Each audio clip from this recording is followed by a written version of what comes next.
Di bagian tambahan ini, kita akan melihat tentang kata Yesus, aku adalah jalan, kebenaran, dan hidup. Dan ini adalah kata dari bagian dari 7 aku. Aku adalah itu di dalam kitab apa? Dalam kitab Yohanes, ya. Dalam kitab Yohanes ada 7 kali. Itu dikatakan lengkap itu kata 7, ya. Aku adalah roti hidup, Yesus katakan, ya. Mulai kita lihat, aku adalah roti hidup dalam Yohanes 6, ayat 35, 41, 48, dan 51. Yesus juga katakan, aku adalah terang dunia. Aku adalah terang dunia dalam Yohanes 8 ayat 12. Yesus katakan aku adalah pintu untuk domba-domba dapat masuk. Aku adalah pintu dari domba-dombaku. Yohanes 10 ayat 7 sampai 9. Yesus katakan aku adalah pintu domba-domba. Dalam Yohanes 10 ayat 11 dan 14 Yesus katakan aku adalah gembala yang baik. Itu yang keempat. Aku adalah gembala yang baik. Dan yang kelima adalah Yesus katakan aku kebangkitan dan hidup. Dalam Yohanes 11 ayat 25. Jadi Yohanes 11 ayat 25. Jadi ada kata Yesus dan ada dia punya objeknya. Objeknya apa? Kebangkitan hidup, gembala yang baik, pintu dan domba-domba, terang dunia, roti hidup. Jadi ini dia, kita lihat. Dan yang keenam, aku adalah jalan, kebenaran, dan hidup. Inilah ayat kita pada malam hari ini atau pagi hari ini waktu Indonesia, ya, waktu Malaysia. Yohanes 14 ayat 6. Aku adalah jalan, kebenaran, dan hidup. Dan yang ketujuh, kita akan nanti lihat dari Yohanes 15, aku adalah pokok anggur yang benar. Jadi 7, ya. 7, kita lihat ini aku adalah. Nah, dari ketujuh ini ada satu kata yang diulangi 2 kali, saudara, ya. Yang mungkin merupakan penekanan, ya. Yang merupakan satu apa? Satu kekuatan yang dapat menjadi bagian kita semua. Apa itu kata yang kembali dapat kita diulang-ulang, kita lihat diulangi di sini, ya. Oke, yang satu mungkin bahkan 3 kali, ya, aku adalah roti hidup, tapi kata hidupnya di situ, ya. Tapi kita lihat di sini aku adalah kebangkitan dan hidup. Aku adalah hidup. Bukan lagi roti hidup, tapi dia katakan aku adalah hidup. Dan yang berikutnya aku adalah jalan, kebenaran, dan aku adalah hidup. Jadi kata hidup ini merupakan satu kata yang menjadi sangat apa? Menjadi sangat-sangat penting untuk kita lihat karena 2 kali Yesus menyatakan dirinya sebagai aku adalah hidup. Ya, dalam Yohanes 11 ayat 25, jawab Yesus, akulah kebangkitan dan hidup. Barang siapa percaya kepadaku, ia akan apa? Ia akan hidup. Yesus bicara tentang hidup. Lalu berikutnya, Yohanes 14 ayat 6, kata-kata Yesus padanya, akulah jalan dan kebenaran dan hidup. Tidak ada seorang pun yang dapat datang kepada Bapakku kalau tidak melalui aku. Jadi dia kembali bicara tentang dia yang adalah hidup. Nah, yang menjadi satu hal yang sangat menarik di sini, ya. Kenapa menariknya adalah bahwa Yesus mengucapkan kata-kata ini menjelang kematiannya. Ya. Dia akan mati dalam waktu tidak lama lagi. Ya. Setelah dia ucapkan kata-kata ini, dia akan mati.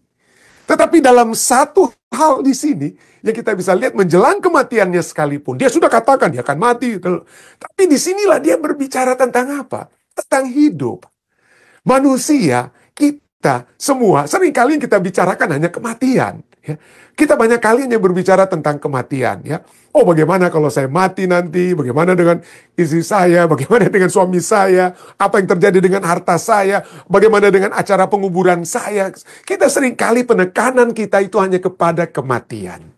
Itu yang sering kali. Dan pada saat kita fokus hanya kepada kematian, yang tentu saja mungkin ada yang katakan, oh baguslah, supaya kita bisa bersiap-siap. Mungkin kita bisa melakukan yang terbaik yang dapat kita lakukan saat ini. Supaya pada saat kematian itu datang, ya, kita sudah tidak perlu keraguan-raguan dan lain sebagainya. Tapi di sini yang Yesus mau tekankan bukan kematian, saudara. Tentu saja kita dapat memikirkan tentang kematian, tapi yang kita lihat di sini adalah apa? Yesus berbicara tentang apa? Kehidupan itu yang mendapat penekanan. Ya. Yang mendapat penekanan itu adalah kata hidup. Ya. Yesus yang adalah hidup. Ya. Nah, apa artinya? Kenapa ini menjadi sangat apa? Yang kembali, kalau bisa kita katakan yang ditekankan oleh Yesus. Yesus ingin kita tekankan dalam kehidupan ini adalah kehidupan, bukan kematian.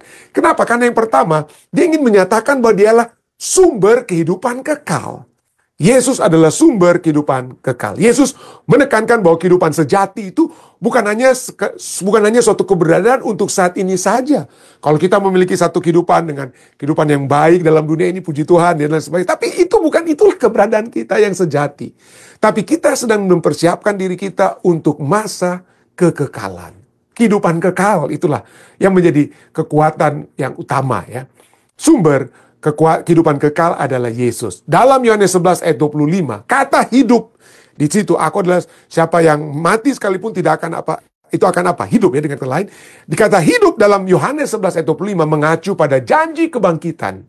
Janji kebangkitan yang menandakan bahwa Yesus memegang kuasa atas kematian dan menawarkan kehidupan kekal bagi mereka yang percaya kepadanya. Yesus ingin kita memiliki satu jaminan. Yesus ingin agar kita memiliki satu keyakinan bahwa kalaupun kita harus mati, saudara, kalau dia belum datang dan kita harus mati, jangan khawatir. Ingat Yohanes 14, janganlah gelisah hatimu, janganlah khawatir hatimu. Jangan khawatir, sedangkan Yesus saja mau mati, dia tidak khawatir. Ya walaupun tentu saja pada waktu sebelumnya ya, sebagai manusia pada saat dia berada di Taman Getsemani, waduh gelisah sekali hatinya ya. Bukan karena dia takut mati, karena dia tidak mau terpisah dengan Bapa. Itu bedanya saudara ya. Bukan karena dia takut mati ya. Dia sudah tahu dia akan mati, tapi dia tidak mau terpisah dengan Bapa. Gelisah sekali hatinya. Tapi kita manusia, kita gelisah karena kita takut matinya ya. Kita bedanya dengan Yesus yang gelisah, kita gelisah karena kita takut apa? Takut mati. Tapi Yesus katakan jangan. Fokus pada hidup. Kenapa? Karena dialah yang memegang kuasa atas kematian dan menawarkan kehidupan kekal bagi mereka yang percaya kepadanya. Yang kedua, kenapa kata kehidupan ini dia ulang-ulangi ya, atau menjadi pusat ya daripada aku adalah hidup ya. Yang kedua, karena Yesus adalah inti dari keselamatan. Dalam Yohanes 14 ayat 6, Yesus mengidentifikasikan dirinya sebagai satu-satunya jalan menuju Bapa yang menekankan bahwa kehidupan atau keselamatan itu hanya dapat diakses melalui Dia. Ya, hanya dapat diakses melalui Dia. Kehidupan atau keselamatan. Ada kebenaran dalam Dia, ada kehidupan dalam Dia. Itulah sebabnya Dialah menjadi jalan. Aku adalah jalan. Kenapa Dia menjadi jalan? Karena hanya melalui Dialah ada kehidupan, ada keselamatan. Dan melalui Dialah ada kebenaran. Ada kebenaran. Tidak heran. Kisah Para Rasul 4 ayat 12. Kisah Para Rasul 4 ayat 12 katakan apa? Dan keselamatan tidak ada di dalam siapapun juga. Ayat Alkitab katakan, bukan saya. Keselamatan tidak ada di dalam siapapun juga selain di dalam Dia. Sebab di bawah kolong langit ini tidak ada nama lain yang diberikan pada manusia yang olehnya kita dapat diselamatkan. Kita dapat diselamatkan ya. Ya. Saya baru saja membaca seperti saya sering bicarakan tentang Dietrich Bonhoeffer ya. Sering kutipan-kutipannya saya ambil, dan saat ini ada film agama ya. Film yang berjudul Bonhoeffer ya. Yang ditulis tentang Dietrich Bonhoeffer, seorang teolog Jerman. Teolog Jerman yang menentang Hitler, yang menentang Adolf Hitler. Kenapa? Karena di zaman Jerman, pada zaman Adolf Hitler, dia membuat, Adolf Hitler itu membuat agama itu untuk apa? Memuja bukan hanya Allah, tapi memuja Hitler. Ya. Dia membuat hukum Allah 10 hukum Tuhan itu jadi kalau Alkitabnya, Adolf Hitler itu memegang Alkitabnya Adolf Hitler, tapi dia tambah lagi sampai hukum yang sampai ke 11 dan 12, yaitu untuk memuja dan memujiannya juga siapa? Adolf Hitler. Dan ini ditentang oleh siapa? Ditentang oleh Dietrich Bonhoeffer ya, ditentang oleh Dietrich Bonhoeffer. Kenapa bagi dia agama kekristenan yang sejati? Ya, sebagai pengikut-pengikut Kristus, yang kita utamakan itu bukan seorang pemimpin, ya, seorang presiden yang kita puja dan puji, seorang pemimpin seperti Hitler dan lain sebagainya, tapi yang harus kita puja dan pujiannya Allah kita. Dan gereja yang sejati adalah gereja yang mengagungkan Allah, mengagungkan Yesus Kristus, bukan manusia, bukan Adolf Hitler, bukan siapapun. Kalau sampai pemujaan kita itu hanya kepada seorang pemimpin, ya, seperti Adolf Hitler dan lain sebagainya, diktator seperti dia, maka kita sedang memiliki nama lain yang kita pikir memberikan keselamatan kepada kita. Firman Tuhan cukup jelas. Ya, tidak ada nama lain yang diberikan kepada manusia yang olehnya kita dapat diselamatkan. Kalau Dietrich Bonhoeffer berani mati karena dia hanya mau mengagungkan Yesus, mengagungkan Allah, itulah sebabnya dia menulis buku The Cost of Discipleship. Ada harga sebagai murid-murid Yesus, termasuk kematian. Anyway, ini poin kedua. Yesus adalah inti dari keselamatan. Poin yang ketiga, Yesus adalah penggenapan nubuatan perjanjian lama. Dan ini sangat signifikan. Kenapa? Penggenapan nubuatan perjanjian lama. Pernyataan Yesus, aku adalah hidup, I am, ya, itu terhubung dengan identifikasi diri Allah dalam Keluaran 3 ayat 14 pada saat Musa bertanya, pada saat Musa di semak-semak yang menyala-nyala itu, Musa bertanya, Tuhan, kalau orang-orang Israel ini tanya, karena sudah lama mereka tidak pernah beribadat padamu, mereka tidak tahu siapa namamu. Aku mau bilang apa kepada mereka tentang siapa engkau, Tuhan? Allah katakan, aku adalah aku. Ya, aku adalah aku. Ya. Dan disinilah kita melihat bagaimana kata tersebut, ya, Yahweh, itu seperti ada nafas, ya, mengembuskan nafas terakhir. Itulah sebabnya kalau kata Yahweh itu sebenarnya tidak ada konsonan, ya. Tidak ada vowel, hanya ada konsonan, ya. Tapi konsonan itu ditambahkan dengan kata apa? Yang terakhir, heh-nya itu adalah seperti orang yang bernafas, ya. Orang yang mengambil nafas pertama, bayi mengambil nafas pertama, atau orang yang mengembuskan nafas terakhir. Jadi itu Yahweh itu ada hubungannya dengan nafas ataupun kehidupan nafas Yahweh. Dan arti Yahweh itu yang seringkali dari kata aku adalah aku itu adalah Yahweh. Yahweh, orang Yahudi tidak berani menyebutkan nama Yahweh, atau seringkali kita salah, ya. Kita Yehova kita katakan, tapi itu adalah kata Yahweh, ya.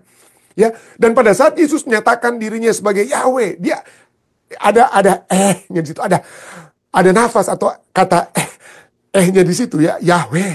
Itu menyatakan kehidupan. Ada nafas atau kehidupan. Nah, pada saat Yesus menyatakan dirinya sebagai hidup, Yesus menunjukkan kesinambungan dirinya dengan Yahweh. Pemberi kehidupan dalam ciptaan. Yang Kejadian 27 bicara tentang Allah sebagai pemberi kehidupan. Dan bukan hanya pemberi kehidupan, tapi juga penopang kehidupan sepanjang sejarah. Jadi kata Yahweh yang berhubungan dengan nafas, ya, atau hidup, ya. Kata lain, ya, aku adalah aku. Itu adalah dia menggenapi nubuatan sebagai Allah perjanjian lama. Itulah 3 poin penting Yesus. Sebabnya kata hidup itu sangat-sangat apa? Sangat-sangat signifikan. I am that I am. Jadi ke-7 ucapan aku adalah, ini unik, sangat unik. Karena tidak hanya menekankan aspek penting dari pelayanan Yesus, tetapi juga menggambarkan kualitas keilahian yang ia berikan kepada manusia. Yesus adalah aku yang agung, the great I am. Yesus adalah the great I am. Allah yang telah ada sebelum Abraham. Allah yang telah ada. Keluaran 3, tadi kita sudah baca. Firman Allah kepada Musa, aku adalah aku. Atau aku, firman Allah kepada Musa, YHWH, ya, Yahweh, ya, YHWH. Aku adalah aku. Lalu firmannya, beginilah kau katakan kepada orang Israel itu, akulah aku, telah mengutus aku kepadamu. Aku adalah aku, mengutus aku kepadamu. Yesus, aku yang agung, adalah satu dengan Allah. Satu dalam hal apa? Perkataan yang pertama. Yohanes 14 ayat 24, tadi kita sudah lihat, ya. Dan firman yang kamu dengar itu bukanlah daripadaku, melainkan dari Bapa yang mengutus aku. Tadi kita sudah baca di Yohanes 14 tadi, ayat tadi, ya, bahwa dalam perkataan itu dia satu. Dia kenapa? Karena perkataan Yesus itu bukan sesuatu yang dari pemikirannya sendiri, dari kehendaknya sendiri. Apa yang dia katakan itu apa? Bukan daripada aku dikatakan, melainkan daripada Bapa yang mengutus aku. Dan berikutnya, bukan hanya dari perkataan, tapi juga dari apa? Perbuatan. Ya, dari perbuatan yang satu dengan Bapa. Yohanes 14 ayat 10. Tidak percaya ke engkau bahwa aku di dalam Bapa dan Bapa dalam aku. Apa yang aku katakan, Yesus bicarakan apa? Kembali, katakan kepadamu, tidak aku katakan dari diriku sendiri. Tetapi Bapa yang diam di dalam aku, dialah yang melakukan pekerjaannya. Jadi segala perkataan, segala pekerjaan Yesus itu adalah perkataan dan pekerjaan Bapa. Tapi sayang sekali, ya, walaupun sudah 3,5 tahun, melihat mendengar perkataan Yesus, melihat pekerjaan Yesus. Tetapi murid-murid seperti pelajaran-pelajaran kita waktu kita mempelajari kitab Markus, mereka tidak memiliki telinga dan mata rohani. Mereka tidak dapat melihat. Ya, mereka atau belum saat itu belum dapat melihat. Mereka tidak tahu. Kita lihat bagaimana Thomas saja berkata ya dalam Yohanes 14 ayat 5, kata Thomas pada Tuhan, kami tidak tahu kemana engkau pergi. Jadi bagaimanakah kami tahu jalan ke situ? Ada banyak ketidaktahuan. Ya. Yesus katakan, aku akan pergi. Yang gelisah hatimu akan pergi. Di rumah Bapa aku banyak tempat tinggal. Aku akan pergi ke situ menyediakan tempat bagimu. Tapi Thomas katakan, kami tidak tahu kemana engkau akan pergi. Kami tidak tahu. Dan bagaimana kami tahu jalan ke situ. Demikian juga dengan Filipus. Filipus kata, tunjukkanlah. Kami tidak tahu. Tunjukkanlah Bapa. Kami tidak tahu. Sekarang kalau tadi Thomas hanya bertanya tentang kemana Yesus akan pergi. Sekarang Filipus bertanya, siapa atau bagaimana Bapa tersebut? Ya, bagaimana Bapa tersebut? Tunjukkanlah Bapa itu pada kami. Itu sudah cukup bagi kami. Lalu kata Yesus padanya, telah sekian lama aku bersama-sama dengan kamu Filipus, namun kamu tidak mengenal aku. Murid-murid tidak apa? Tidak mengenal. Ya, murid-murid tidak mengenal. Tapi saya berdoa tentunya kita semua dapat apa ya? Dapat memiliki hal yang lebih ya. Karena kita sudah melihat bagaimana mereka yang tidak tahu. Nah, dari sisi kemanusiaannya, mungkin dapat dikatakan kita dapat mengerti kenapa murid-murid itu bertanya seperti ini, ketidaktahuan. Karena mereka dalam keadaan apa ya? Boleh dikatakan boleh dalam keadaan panik. Kenapa? Karena paniknya apa? Karena pada saat Yesus mengucapkan kata-kata ini, salah seorang daripada mereka ya, Yudas itu sudah pergi untuk menjadi seorang pengkhianat. Ya. Dan juga Yesus katakan bahwa dia akan pergi, dia akan tinggalkan mereka. Yesus akan katakan, aku akan pergi meninggalkan kamu. Ya, Yesus katakan, jadi mereka akan kehilangan seorang guru. Harapan mereka untuk seorang Yesus adalah Raja Yahudi itu sudah hancur. Dan sekarang Yesus bilang, dia sendiri akan apa? Dia sendiri akan pergi. Ya, dia akan pergi. Dan juga dia sudah mengatakan, sebelum Yesus katakan hal-hal ini, Yesus sudah katakan bahwa dia akan ditolak. Dia akan ditolak bahkan oleh si Petrus sendiri. Petrus akan menolak dia atau menyangkal dia selama 3 kali. Dan inilah ketakutan ini menyebabkan apa? Mereka menjadi apa? Memiliki pertanyaan demi pertanyaan seperti ini. Tapi pada saat Yesus memberikan jawaban, aku adalah jalan, kebenaran dan hidup. Kata Yesus padanya, akulah jalan dan kebenaran dan hidup. Tidak ada seorang pun yang datang kepada Bapa kalau tidak melalui aku. Dalam pernyataan jalan, kebenaran dan hidup inilah Yesus mencoba untuk memberikan. Yesus mencoba untuk memberikan jaminan, kekuatan kepada siapa? Kepada murid-muridnya. Dan kepada kita yang seringkali kita tidak berada dalam keadaan yang sama. Ya, kenapa kehidupan kita dalam dunia ini seperti begini? Ya, kenapa saya harus mengalami masalah ini? Masalah kesehatan ini, masalah keluarga ini, masalah finansial ini, masalah-masalah apapun yang sering kita alami. Yesus katakan jangan. Akulah ada jalan keluarnya. Ya. Aku adalah ada kebenarannya. Ya, kalau kita bingung ya dengan pertanyaan-pertanyaan yang kita hadapi dalam dunia ini. Pada saat Yesus berkata, akulah jalan dan kebenaran dan hidup, dia katakan kalau kamu hilang. Yesus katakan kalau kamu hilang, akulah jalannya. Kalau kamu terhilang, maka akulah jalannya. Pergi kepadaku, aku akan tunjukkan kepadamu jalannya. Jalan untuk kemana? Ke Bapa. Kalau kamu bingung, akulah kebenaran. Ya. Akulah yang benar. Seringkali kita bingung karena kita tidak tahu mana yang benar, mana yang salah, mana yang harus kita ambil. Tapi kebenaran dan satu-satunya kebenaran itu adalah Yesus. Kalau kita bingung, Yesus katakan, akulah kebenaran. Kalau kita takut dan kita sudah lihat tadi, Yesus banyak kali menekankan hanya kehidupan. Kenapa? Karena murid-murid dan kita semua seringkali kita ketakutan karena apa? Kematian dan lain sebagainya. Apa yang akan terjadi dengan anak-anak kita? Apa yang terjadi dengan istri, suami kita dan lain sebagainya? Tapi Yesus katakan, akulah kehidupan, aku akan memberi hidup. Ya mungkin kita akan mati, kita akan meninggal dan lain sebagainya. Tapi jangan khawatir. Ya, walaupun kita mati, Yesus adalah kehidupan yang dapat memberikan kehidupan kepada keluarga kita, kepada istri, kepada suami, anak-anak kita, dan semua yang memerlukan kehidupan. Karena dialah yang memberikan kehidupan, dialah sumber kehidupan. Dan akan menopang kehidupan. Walaupun saudara dan saya akan berakhir kehidupan kita sementara dalam dunia ini.